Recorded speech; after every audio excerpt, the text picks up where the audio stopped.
Hello friends, welcome to home food recipes.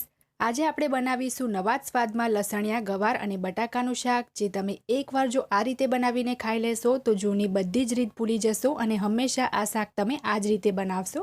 જેવું કાઠિયાવાડી રેસ્ટોરન્ટમાં સર્વ કરવામાં આવે છે, બિલકુલ એ જ સ્વાદનું શાક આપણે ઘરે બનાવીશું, જે એકદમ ઝટપટ બનીને તૈયાર પણ થઈ જાય છે. આ શાકને તમે લંચ કે ડિનરમાં બનાવીને રોટલી, ભાખરી કે પૂરી કોઈને પણ સાથે ખાઈ શકો છો. આ શાક બનાવવામાં પણ એકદમ સરળ છે. તો ચલો એને કેવી રીતે બનાવવું એ જોઈ લઈએ.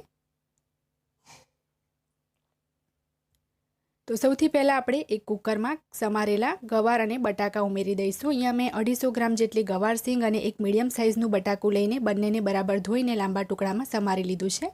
બટાકાને મેં છોલીને આ રીતે ગવારની જેમ જ લાંબુ કાપી લીધું છે. જો તમને બટાકો વધારે પસંદ હોય તો તમે 2 બટાકા પણ લઈ શકો છો. અહીંયા મેં એક જ બટાકું લીધું છે. તો આને આપણે કુકરમાં ઉમેરી દઈએ.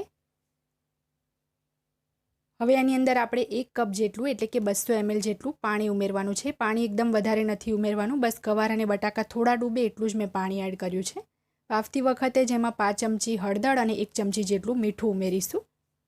હવે બરાબર આને ચમચીથી આપણે મિક્સ કરી લઈએ અને બસ મીડિયમ ફ્લેમ ઉપર આપણે 2 સીટી લગાવવાની છે. એ પછી આપણે કુકરને તરત નથી ખોલવાનું, 5 મિનિટ આપણે વરાળમાં એને રહેવા દઈશું. અને બહુ વધારે પણ વરાળમાં નથી રહેવા દેવાનું, નહીં તો પછી ગવાર એકદમ મેશ થઈ જશે અને શાક સારું નહીં લાગે. તો ઢાંકણું લગાવીને આપણે આને ગેસ ઉપર મૂકી દઈશું અને જ્યાં સુધીમાં 2 સીટી લાગે ત્યાં સુધીમાં આપણે લસણની ચટણી બનાવી લઈશું. તો એ માટે અહીંયા મેં એક ખાંડી લીધી છે. એની અંદર આપણે લસણ, આદું અને મરચાં ઉમેરીશું. તો અહીંયા મેં 25 થી 30 કળી લસણની લીધી છે, અડધા ઇંચનો આદુનો ટુકડો ઝીણો સમારેલો લીધો છે અને 2 નંગ તીખા જે લવિંગિયા લીલા મરચાં આવે એ નાની સાઇઝના લીધા છે. હવે એની અંદર 1 ચમચી જેટલું આપણે કલર માટે કાશ્મીરી લાલ મરચું ઉમેરીશું. બસ આપણે 5 ચમચી જેટલું મીઠું ઉમેરીશું અને અડધી ચમચી આપણે તીખું લાલ મરચું પણ ઉમેરવાનું છે.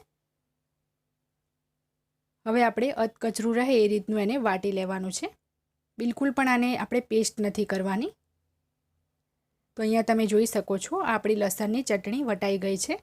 એકદમ અધકચરી જ રાખવાની છે, મિક્સરમાં પીસીને એની પેસ્ટ નથી કરવાની.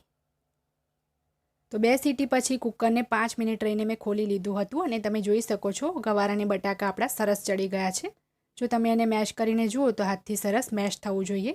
ગવાર કાચી પણ ના રહેવી જોઈએ અને ઓવરકુક પણ ના થઈ જવી જોઈએ, એ વાતનું ધ્યાન રાખવાનું છે. તો હવે આપણે આગળની તૈયારી કરીશું. હવે ગેસ ઉપર મેં એક પેન ગરમ કરવા મૂકી દીધું છે. એમાં આપણે 1/4 કપ એટલે કે 50 ml જેટલું તેલ ઉમેરવાનું છે. તેલ ગરમ થઈ જાય એટલે એમાં અડધી ચમચી રાઈ, અડધી ચમચી જીરું અને અડધી ચમચી અજમો ઉમેરીશું.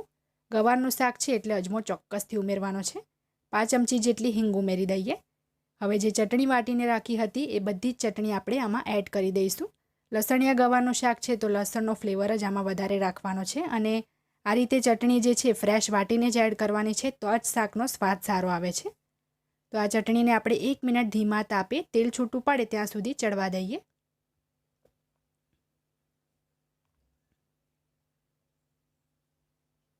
એક મિનિટ ચટણીને કૂક કર્યા પછી હવે આપણે એમાં 2 મીડિયમ સાઇઝના ટામેટાની પ્યુરી ઉમેરી દઈશું. સાથે જ 1 ચમચી જેટલું ધાણા જીરું પાવડર ઉમેરીશું. અડધી ચમચી ગરમ મસાલો ઉમેરીશું. હળદર આપણે ગવાર બાફતી વખતે ઉમેરી હતી એટલે અત્યારે નથી ઉમેરી. હવે બરાબર મિક્સ કરીને આપણે ઢાંકીને તેલ છૂટું પડે નહીં ત્યાં સુધી 4 થી 5 મિનિટ માટે ટામેટા પ્યુરી સાથે મસાલાને કૂક કરીશું.